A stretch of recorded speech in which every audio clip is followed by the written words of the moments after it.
effectivement, on va dire, à l'espace, hein, et il faut être ancré à la terre.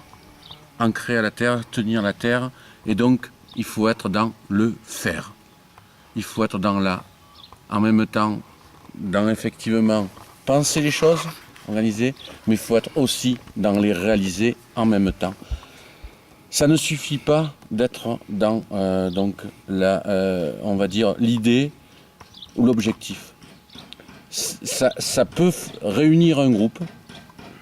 Un groupe se réunit, pense, imagine quelque chose, et quand on est dans la réalisation, on s'aperçoit de la difficulté de travailler ensemble. Parce qu'on n'est plus au même endroit. Donc, je résume, je résume rapidement. Donc, pour réaliser quelque chose qui soit, on va dire, durable, le mot durable, bon, durable, qui soit tenable, donc il faut en même temps, effectivement, passer du temps ensemble, imaginer, se comprendre et faire des choses ensemble, en même temps. Si on ne fait pas ensemble, en même temps, c'est pas durable. Enfin, pour moi, c'est pas durable. Voilà. Donc ici, moi, personnellement, je suis quelqu'un d'ancré dans la terre. Je suis assez loin de là-haut. Par contre, j'ai de la chance, j'ai à côté de moi Pierre, Rabi, et Isabelle, qui est ma compagne et qui travaille sur l'école, qui sont plus en haut. Beaucoup plus. C'est de la chance. Donc l'ensemble fait qu'on a pu se tenir. C'est une complicité. Voilà, c'est une complicité. Et ça fonctionne en complicité. Mais si j'avais été comme Pierre, ou si Pierre avait été comme moi, ça n'aurait pas fonctionné. Peut-être que ça. Pas aussi bien toujours. Voilà. Et Isabelle aussi a beaucoup fait. Parce qu'Isabelle est beaucoup aussi ancrée dans la relation. Et le travail qu'elle a fait, Isabelle, c'est essayer, bon, elle l'a fait surtout avec les enfants, mais ça nous parle beaucoup à nous adultes, c'est de nous apprendre à travailler ensemble, à coopérer. Et ça, c'est hyper important. Métaphoriquement, on pourrait dire que toi, tu es les mains, ta femme, c'est le cœur et Pierre, c'est la tête. Si tu veux. Ouais. Moi, j'aime bien avoir un peu de cœur et un peu de tête. Eux aussi. Partager un peu. Écoute, Pierre a aussi les mains, quoi. Probablement, c'est complètement le contraire. Comme Mais- Non, je crois pas. Je crois qu'il est les mains. Tu es l'homme de l'action. Si tu veux, je suis beaucoup plus dans l'action, effectivement. Mais les 5 ans que j'ai passés ici, parce que ça fait 5 ans qu'on a acheté ici, je crois que j'ai fait du chemin pour essayer de comprendre ce qui était plus dans le cœur ou plus dans la tête. C'est ça. C'est mon travail à moi. Oui. Ça ne veut pas dire qu'il ne reste pas du travail à faire. Ça veut dire que c'est à moi à faire ce chemin-là.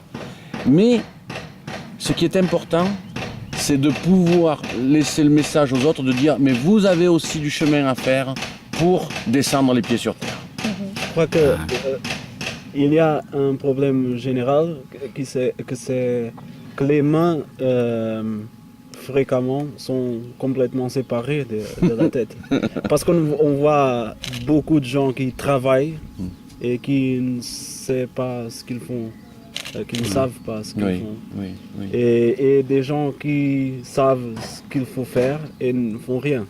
Et peut-être que c'est pour ça que vous parlez des communautés, la complicité. La complicité, Mais c'est difficile aussi parce qu'on peut essayer d'être complice à notre façon et l'autre essayer d'être complice à sa façon. Et avoir des différentes façons de voir les complicités. Mais là, on redevient, enfin, on reprend, si tu veux, la position individuelle. C'est-à-dire que notre propre façon de voir les choses, c'est notre individualité. Et pour travailler en collectif, en groupe, si tu veux, il faut accepter d'entendre et d'écouter la façon de l'autre. Exactement. Et du coup, l'entendre, l'écouter et l'entendre, ça veut dire réfléchir pourquoi cette personne pense comme ça et que c'est pas ma propre façon à moi de penser. Avoir des escapes pour les conflits. Parce que si on présume qu'il n'y aura pas, jamais de conflit, Ah, mais ça, c'est de première erreur. C'est être en dehors de la vie, quoi. Oui, complètement. Complètement. C'est-à-dire, l'être humain, c'est comme ça, si tu veux. Par contre, tu as entièrement raison en disant que si on sait qu'il y a des conflits, on va prévoir de pouvoir en parler et de pouvoir essayer donc de les résoudre ensemble. En forme efficace. Parce que parfois, dans des relations interpersonnelles, je sais souvent que Ouais. on pense qu'on a des instruments pour soigner les conflits et ils ne fonctionnent pas du tout. Alors ça, c'est quelque chose qu'on travaille beaucoup ici, notamment dans l'école. On apprend aux enfants à gérer les conflits et du coup, on se sert de cette expérience-là pour gérer, nous, les conflits entre adultes. Oui. C'est pas facile, mais on a une petite expertise de travail là-dessus et on a un schéma, si tu veux, de façon de procéder pour gérer les Et conflits. tu crois que C'est Il y a des l'autodéveloppement. milliers- En fait, c'est l'autodéveloppement dans le groupe. C'est une activité où tu apprends. Voilà. Nous essayons de faire ça dans les voyages, par exemple. Ouais. Nous avons des petits conflits, nous avons des choses comme ça. Et chaque fois, c'est vraiment une école de formation. D'accord. Si tu veux, la difficulté, je crois, première, enfin, ici aux Amanins, si je vous en reparle, c'est de vous dire que ce qui a été le plus difficile, ça a été que le groupe a démarré d'une manière assez forte. C'est-à-dire qu'il y a eu rapidement ici une trentaine de personnes qui se sont retrouvées ensemble à travailler. 30, ça vous paraît, à l'échelle des 6,5 milliards de la Terre, c'est rien du tout. Mais 30 personnes qui travaillent ensemble et qui ne se connaissent pas, hein, et qui ont un idéal haut comme ça chacun, hein, et qui s'aperçoivent que tous les jours, il faut aller prendre la binette, travailler ou porter des briques, ou faire du pain, ou etc. et tout, et donc il faut faire des choses, et que donc c'est grand, c'est grand. eh bien ça fait beaucoup de difficultés, beaucoup de conflits. Donc moi, ce que je conseille, parce que je reçois beaucoup de gens qui donc veulent démarrer des projets, hein, ce que je conseille vraiment, c'est de démarrer petit, avec un petit groupe qui travaille ensemble, qui fait des choses ensemble, qui réalise ensemble, qui a d'abord mis sur papier toute son organisation et qui a prévu le cas où un ou l'autre partirait, qu'est-ce qui se passe, que devient le groupe, etc. Que donc tout est prévu, qui a prévu que ça pourrait mal se passer, qui a prévu tout ça, et qui ont décidé de travailler ensemble. Et après, quand ce groupe est formé, qu'il a pu commencer à travailler ensemble et qu'il a une vie, eh bien, on peut rajouter des personnes de plus en plus et les incorporer au groupe. Et ça, on fonctionne comme ça, en augmentant, et je crois que ça, c'est possible. Enfin, c'est ma propre expérience, hein. Alors après, moi, je peux vous parler de ce que je connais, c'est tout, hein. Vous êtes combien maintenant? Alors maintenant, on est une quinzaine à travailler ici de salariés. Hein, 15, oui, on est 15, 14, 15, oui. Et donc on a passé par des phases beaucoup plus nombreuses, donc ça a diminué. Et on reçoit, on va dire, en moyenne, 4 ou 5 personnes qui nous aident. Soit en woofing, hein, donc des woofers, c'est des bénévoles enfin, c'est un échange, on va dire, nourriture et logement contre 5 heures de travail par jour. C'est un mode, c'est un système qui existe dans le monde entier, uniquement dans les fermes agroécologiques, enfin dans les fermes bio, hein, voilà, hein, dans le monde. Donc on reçoit des jeunes comme ça, des jeunes ou des moins jeunes, et on reçoit aussi des stagiaires. Et on peut bien les encadrer, c'est-à-dire on peut bien s'en occuper, parce que ils sont que 4 ou 5, et nous, on est une quinzaine.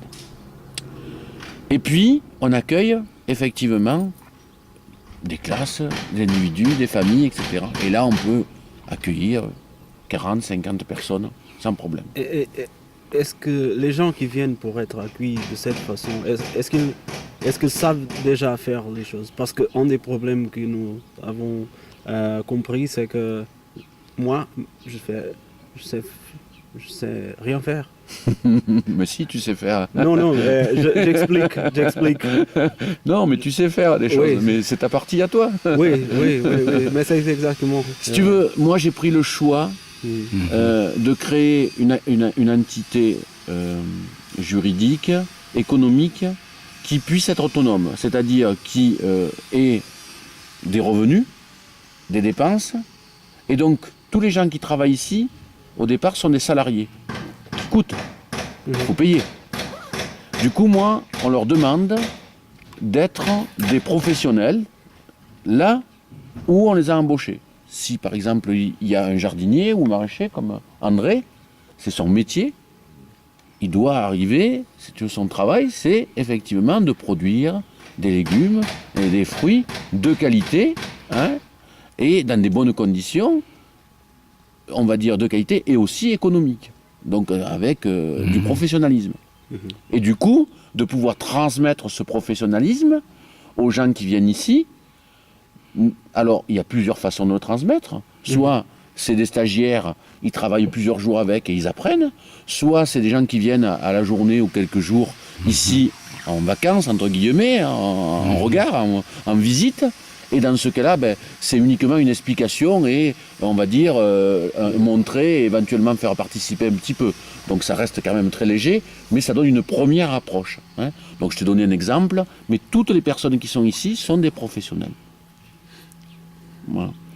Ils ont tous leur travail et ils ont tous un endroit où ils ont une qualification.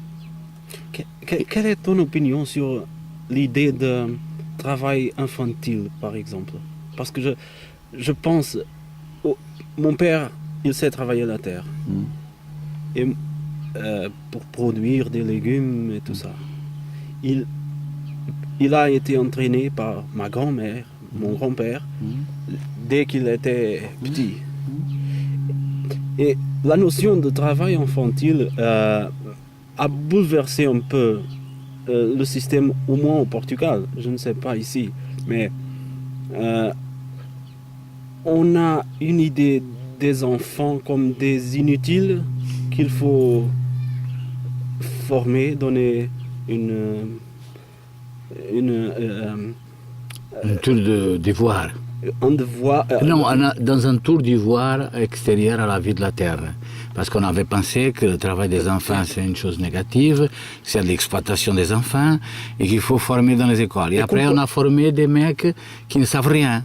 Alors, je crois que ta femme essaie de faire une école qui, au contraire, est ancrée dans les activités de la terre, mais aussi du savoir, pour harmoniser la formation d'un type capable de tout faire. J'essayais d'être un peu moins... mais peut-être que ça se peut mettre dans cette... Tu sais, c'est même la notion de travail, si tu veux, qu'il faut réfléchir. Oui, exactement. Est-ce que c'est des savoirs, de savoir-faire, tout simplement, tu vois, ou est-ce que c'est du travail? Quand mon père, moi j'ai commencé, j'étais tout petit, je sais pas, j'avais 4-5 ans, à apprendre à faire du sirop ou des boissons avec mon grand-père. Mais ça me plaisait. Et en plus, il me donnait un peu des sous. Et avec ça, je pouvais m'acheter des choses pour moi. Hein. Si tu veux, c'était pas les sous, c'était la récompense. C'est-à-dire la gratitude. Le fait de dire, mais Michel, c'est bien ce que tu fais. C'est la reconnaissance. Mais n'est-ce pas, et tout le monde a besoin de la reconnaissance. N'est-ce pas, exactement. C'est pas du travail, si tu veux, tu vois, cet endroit-là, tu vois. N'est-ce pas tous comme ça? N'est-ce pas, quand on est grand, c'est pas la même chose? C'est pareil, bien sûr. Hein.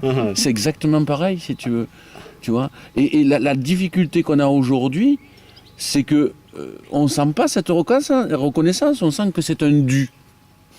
Quand on passe à la caisse, quand on vient à la fin du mois qu'on prend son chèque, on ne dit pas merci, on dit que ça. Oui, exactement. Je ne vois pas.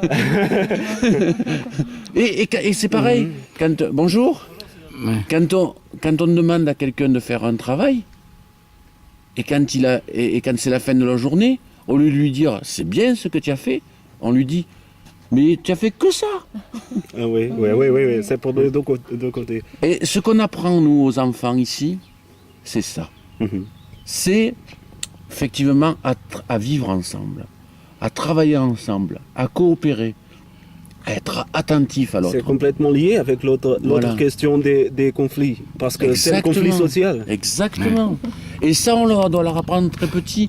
Et moi, ici, les enfants de l'école apprennent à jardiner. C'est pas du travail. Ils jardinent, ils s'amusent en même temps, ils apprennent des choses. Tu vois. Ouais. Alors bien sûr, il y a dans certains endroits, dans certains pays, il y a des choses qui sont exagérées. C'est un problème. Voilà, Oui, bien sûr, bien sûr. Quand on envoie des enfants à la mine, quand ils ont 10 ans ou 12 ans, dans des conditions abominables, c'est pas pour rigoler. Non, là c'est pas pareil. C'est pas du plaisir. C'est pas pareil. Mais là, on n'est pas du tout dans Là, il fallait dire, c'est si peu, tu dois me donner plus. Hein, et si possible, faire de la résistance pour avoir plus. Comment peux-tu séparer une chose de l'autre? Parce que le difficile, c'est pour avoir tout écrit, comme tu as dit au début, comment est-il possible de gérer cette situation, de ne pas... Parce que certainement, tu as une différente façon de limiter ce qui est admissible et moi une autre. Oui, bien sûr. Et bien tout sûr. le monde a Bien sa sûr, façon. Bien sûr, bien sûr. Et comment as-tu fait? Quelle est ton expérience pour... Si tu veux, les Amanins, c'est un peu particulier parce que c'est pas un projet collectif au départ. Oui, oui. C'est un projet, si tu veux, on va dire, de 2 hommes, plus une femme, hein, plus Isabelle qui est venue. Hein. L'idée, on va dire, l'idée de 2 hommes qui se sont rencontrés, Pierre et moi, hein, faire quelque chose ensemble, mettre en place, et puis après, quand il s'agit de réaliser, Pierre, il me dit, ça c'est ton problème. Donc, c'est moi qui fixe les règles. Oui. Et si tu es tout seul à fixer les règles, il n'y a pas de problème, il n'y a personne qui t'embête. Il y a des problèmes. Non, mais il n'y a pas de problème pour les filles. fixer. Oui. Il n'y a personne qui te dit le contraire. C'est après, pour moi, ce qui a été difficile, c'est d'en faire un projet collectif. C'est-à-dire que les autres personnes autour... Pour les faire croire à ton projet, à tes Voilà, idées. qui adhèrent. Oui. Qu'ils adhèrent, si tu veux. Et donc de trouver le lien qui fasse que ce projet passe d'un système plus, on va dire, personnel, à un système plus collectif. Et quand tu as des doutes, par exemple, si c'est quelqu'un te dit « Oh non, mais c'est pas juste, ça, c'est... » Est-ce que tu doutes des choses que tu as pensé au début? Si tu doutes, tu Oui. dois te poser la question, Ah, effectivement, est-ce que c'est Ton pourquoi projet. tu doutes? oui, Et qu'est-ce que ça touche en toi? Mhm. Quelle est ta difficulté à cet endroit-là? Exactement. Plutôt que chaque fois de se dire c'est l'autre qui a tort. Exactement. C'est toute Non, la non, non. difficulté, Oui, oui, c'est oui. toute la difficulté. Je dis pas que c'est simple, hein, je dis que c'est toute la difficulté de notre monde et de l'être humain. Mhm. C'est-à-dire qu'à partir du moment où on est en vie ensemble, où on est ensemble, où on fait quelque chose ensemble, toute la difficulté c'est d'être dans ce rapport de confiance dans l'autre. Et la confiance, si tu veux, ça fait peur. Parce que quelque part, on se dit, mais si je lui fais confiance et s'il fait une bêtise, qu'est-ce qui va m'arriver à moi, hein, voilà. Hein. De la même manière, tu vois, quand j'ai mis mon argent là-dedans, j'aurais pu dire, mais attends, si je perds tout mon argent, mais alors c'est catastrophique, qu'est-ce qui va m'arriver, hein, qu'est-ce que je vais devenir? Un clochard, je vais aller faire la Manche, hein, peut-être. Je suis pas sûr, mais ouais. Donc, tu vois, la difficulté, c'est ça. Tu vois, c'est cet endroit-là. Donc, en fait, dans un projet, quand on est plusieurs à vouloir monter quelque chose ensemble, il faut aussi que chacun veuille bien aller regarder sa part. C'est-à-dire regarder là où il est en difficulté. Et ça, on ne peut pas le faire pour Et les, ça ne pour les fait autres. pas, ça ne fait pas ça une chose très très très personnelle. Je veux dire, maintenant tu es relativement jeune, mais imagine, tu es très vieux, tu as des choses, et puis tu meurs. Et Et après, c'est foutu ici. non, comment Eh bien, c'est tout le temps. Est-ce que ça te... Bien sûr que c'est tout le travail qu'on a fait, tu vois. Le travail qu'on a fait, c'est celui qu'on veut faire aux Amanins, c'est être justement dans la transmission. Alors qu'est-ce que ça veut dire transmettre? Ça veut dire pérenniser. Pérenniser, tu entends? Vous entendez le mot pérenniser? Pérenniser, oui, oui, oui, pérenniser. bien sûr. Pourquoi? Eh bien, c'est tout ce qu'on disait tout à l'heure. Nos enfants, si on leur apprend ce qu'on sait, nous, parce que notre expérience, moi j'ai 54 ans, donc il y a 54 ans que je suis en vie et que j'apprends des choses. Quand quelqu'un, un enfant a 10 ans, il n'a pas pu apprendre ce que j'ai appris en 54 ans. Donc il y a des choses que je peux lui dire et lui transmettre. Et ça c'est important. Et c'est pareil pour des adultes. Parce que quand on est des adultes, bon, moi je suis un chef d'entreprise. Donc j'ai appris à gérer des entreprises. J'ai appris à faire fonctionner une entreprise sur le plan de l'organisation. et donc de l'organisation du temps, et de l'organisation, et aussi sur le fonctionnement, on va dire, financier. La peseta là. Donc ça, je sais le faire. Je l'ai appris. Et si je veux que derrière moi, il y ait quelqu'un qui puisse prendre ma place, qui puisse continuer ce que j'ai fait, il faut que je lui apprenne. Donc ici, on a monté une coopérative depuis presque 2 ans maintenant. C'est une SCOP. Et on est 2 gérants. Moi et une autre personne qui est Wari, que vous avez vu, avec les dreads. Voilà, on le reconnaît bien. On est bien tous les deux, on est complètement différents, tu vois, ça c'est formidable. C'est super la diversité. Et mon travail à moi, c'est de lui apprendre ce que je sais. À cet endroit-là, et moi j'ai des tas de choses à apprendre, mais à cet endroit-là, c'est apprendre ce que je sais. Pour que quand moi, là, je me retire de ma position de gérant, de gestionnaire, eh bien il y ait quelqu'un qui puisse l'apprendre. Non pas, c'est pas quelqu'un qui commande, c'est simplement quelqu'un qui fait appliquer les règles. Et qui est garant du cadre. Parce que dans toutes les entreprises, ou dans tout système de fonctionnement, il faut qu'il y ait un cadre. Un cadre, ça rassure. Un cadre, ça porte. Et en même temps... C'est-à-dire une référence forte. Voilà. Et est-ce que tu as ça, tu as un texte où tout est expliqué au niveau juridique et tout ça? Non, on n'a pas un texte. On écrit au fur et à mesure les décisions. Oui. On a des réunions, on écrit nos décisions et on les transmet à l'ensemble donc des personnes comme étant la référence de l'organisation de notre travail. Point. Oui, mais juridiquement, est-ce qu'elle est prise avec un statut, avec un machin? Ça, c'est à part. C'est-à-dire qu'au départ, il y a un statut juridique, mais ça, c'est la forme, à la limite, si tu veux. Tu vois, le fond, c'est ce qu'on va bâtir ensemble. C'est comme le pouvoir législatif et l'exécutif. Si tu veux, voilà. On va dire que le pouvoir législatif, c'est la forme de la société, c'est sa structure. Mais ça, c'est prévu, toutes les choses fondamentales. Voilà, c'est-à-dire qui appartient à l'argent, qui est... que par exemple, chaque homme ou femme, homme en général, a une voix identique, quel que soit son poste, que tous les salaires ici sont les mêmes, que tout le monde est sur un pied d'égalité. Après qu'il y a 1 ou 2 gérants qui sont nommés pour 2 ans et qui font qui vont faire fonctionner le cadre. Et après, tous les jours, toutes les semaines, tous les mois, on va donc faire mettre en place ce cadre exécutif avec donc des décisions qui sont prises par le groupe. Alors ça peut être... Chez nous, il y a 2 groupes. C'est-à-dire, il y a un petit groupe qui est celui qui est dans la structure juridique, dans la coopérative. Ce sont les actionnaires de la coopérative, des salariés. Donc, il y en a 6, 7, maintenant, 7. Et après, il y a d'autres personnes qui ne sont pas encore dedans, qui sont uniquement salariés. Il y en a 4. Parce qu'on a 2 sociétés, on a la coopérative et on a l'association. L'association, c'est pour la partie éducative. Donc je ne les compte pas, ils sont à part dans l'association. Donc il y a 11 salariés en tout dans la coopérative. Donc 7 qui sont actionnaires et 4 qui ne le sont pas. Le groupe des actionnaires prend des décisions et les transmet à tout le monde. Et le groupe entier des 11 personnes prend aussi des décisions, parce qu'on se voit aussi tous ensemble. Voilà. Alors le principal, si j'ai compris, c'est qu'au début, il faut avoir une structure et un sens d'organisation très poussé, ça. Je pense que c'est très important de fixer les règles. Les règles. Voilà. Première chose. Les règles d'organisation. Tout le monde ça sait... Mais c'est pas figé dans le temps. Excuse-moi de te couper. C'est-à-dire qu'en fait, les règles sont faites aussi pour évoluer en même temps que le groupe va évoluer. C'est-à-dire que le groupe va... comment dire... Tu vois, c'est comme un œuf qui sort, quoi.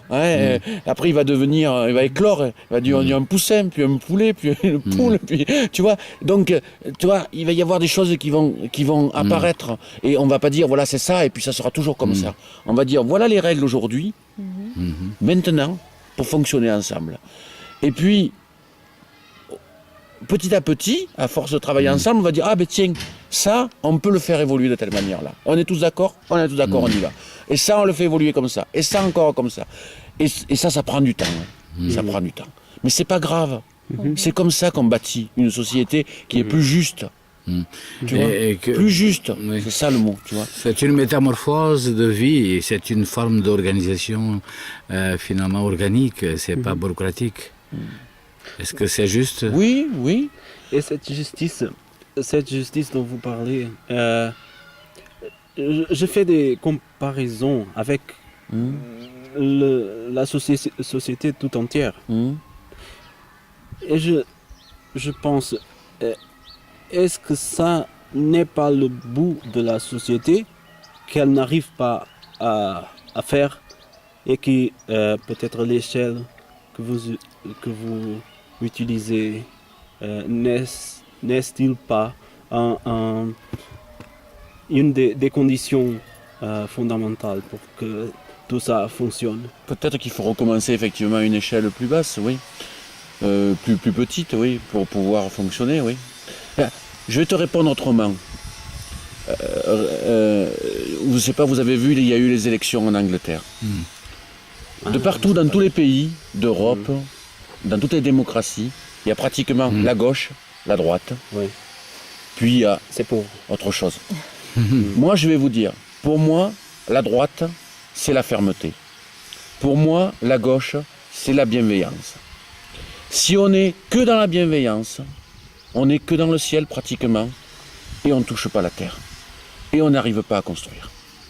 Si on n'est que dans la fermeté, on n'est que dans la droiture, on n'est pas attentif aux autres, et on ne peut rien faire. On voit bien que notre vie autour de nous, dans tous les pays, dans tous les êtres humains, ont besoin des deux. Ont besoin de bienveillance et ont besoin de fermeté. C'est-à-dire qu'il faut construire des cadres, mais il faut être attentif à chacun de nous. Il faut être attentif à chacun parce que chacun est différent et chacun a besoin qu'on soit attentif à lui. Et peut-être que pour une personne, il faut faire un cadre spécial. Peut-être, c'est possible. C'est possible, c'est pas grave. À la petite échelle, n'est-ce pas? Voilà, mais c'est possible aussi à l'échelle des pays. Ce qu'il y a, c'est qu'il faut revenir sur effectivement des valeurs fondamentales que je viens de te nommer, enfin pour moi qui sont importantes.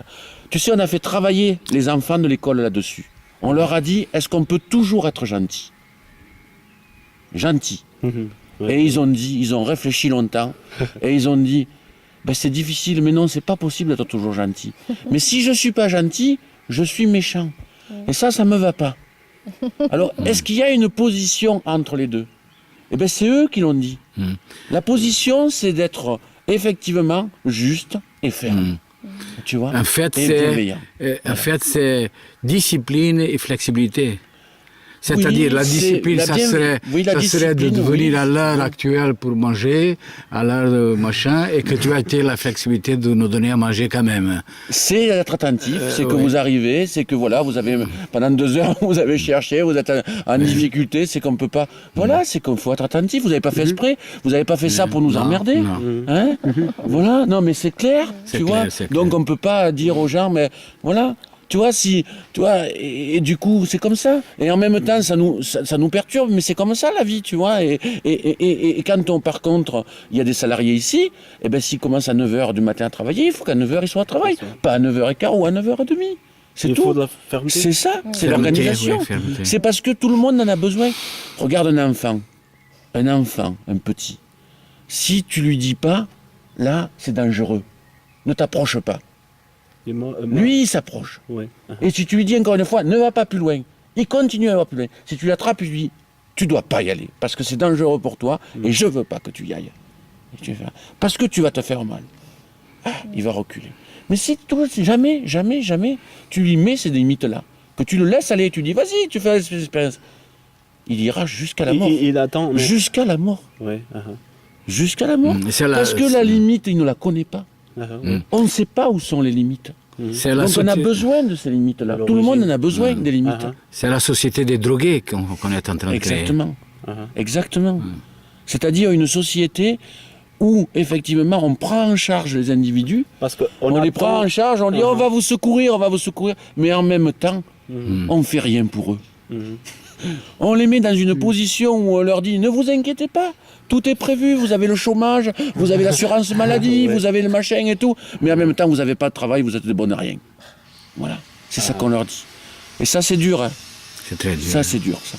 Et c'est dans tous les pays pareil, hein. Ça c'est pas qu'au Portugal, te fais pas de soucis, en France ça, c'est pareil. Hein. Et ce que vous connaissez au Portugal, on le connaît en France. Et vous verrez, moi dans l'Europe, moi aujourd'hui on est en train de voir, dans l'Europe et dans le monde, hein, que ça va très mal. Et que ça va aller de plus en plus mal, effectivement, dans notre société actuelle comme elle est faite. Parce qu'il y a trop d'inégalités. Parce qu'il y a trop de gens qui sont laissés pour compte. Voilà, c'est tout. C'est tout, c'est que ça. Hein. Si on ne prend pas soin de ces gens-là, de toute façon, si tu veux, il va y avoir effectivement... Je pense à la question de la transmissivité que tu parlais. Oui. Et je compare avec une monarchie. Imagine, je ne Oui, t'appelle pas oui, le roi. Oui, Mais oui, vas-y. Je fais une comparaison. Tu peux. C'est quand intéressant. même. Non, je fais une comparaison avec les Il a un petit empereurs. peu l'air, quoi. Non, mais avec les empereurs de Rome, par exemple, qui étaient empoisonnés régulièrement, Ouais. et ils donnaient le pouvoir sans la transmission, comme tu dis, sans ton sens de transmission. Adrien, qui a élevé un fils adopté, par exemple, il lui a transmis le pouvoir, peut-être d'une façon plus proche de ce que tu dis, parce il lui a enseigné des choses, il l'a accompagné pendant qu'il était encore empereur, et puis après il était prêt à être l'empereur lui-même. D'accord. Marc Aurèle. Mais Aurélien. ça c'est intéressant si tu veux, mais ça ne suffit pas. C'est-à-dire que ce qui s'est passé aux Amanins, c'est qu'on s'est aperçu qu'en fait, on parlait de moins en moins de pouvoir, mais on parlait plutôt d'autorité. Mhm. Et avoir l'autorité, c'est que les autres te la reconnaissent. C'est-à-dire que moi, aujourd'hui, je peux dire que ici, les salariés reconnaissent que c'est moi qui suis le plus capable de gérer l'entreprise sur le plan, on va dire, financier et sur le plan, on va dire, administratif et donc législatif, hein, donc par rapport aux lois donc autour de nous. Et en même temps, moi, je dois reconnaître que, par exemple, le cuisinier fait autorité, qu'il a l'autorité, Sur parce la que cuisine. lui, il a la capacité de savoir cuisiner, de savoir ce qu'il a à faire, et je peux accepter qu'il me dise, ben, fais ça, fais comme ça, etc., j'ai besoin de ça, etc., et que moi, là, quand je suis avec lui, c'est moi qui suis l'ouvrier et qui exécute. Hein. Et ça, c'est pareil pour tous les métiers ici. C'est-à-dire qu'en fait, et, si tu veux, c'est important d'avoir, d'être reconnu en tant que celui qui, effectivement, a les capacités. Et donc, du coup, il a l'autorité. Alors, on peut parler de pouvoir, mais ce n'est pas exactement du pouvoir, là, cet endroit. Mais l'autorité, est-ce qu'elle voit exactement ce qui se Un passe homme du local, que ça à son entour? Parce que, imagine moi, par exemple, je me suis trouvé moi-même dans des situations, souvent, je ne suis pas un type très autoritaire, je crois. Peut-être que j'essaye de manipuler plutôt, peut-être. Mais je me suis souvent senti dans la position où celui qui était reconnu par les autres comme un leader, quelqu'un qui a vraiment l'esprit de lidérer un groupe. Et souvent je pensais, mais il fait des bêtises. On doit faire ceci ou cela. Parfois j'avais bien pensé, parfois j'avais tort. Mais est-ce que ça ne peut pas arriver trop souvent pour un leader? Parce que les autres le reconnaissent comme leader à cause de sa manière de parler,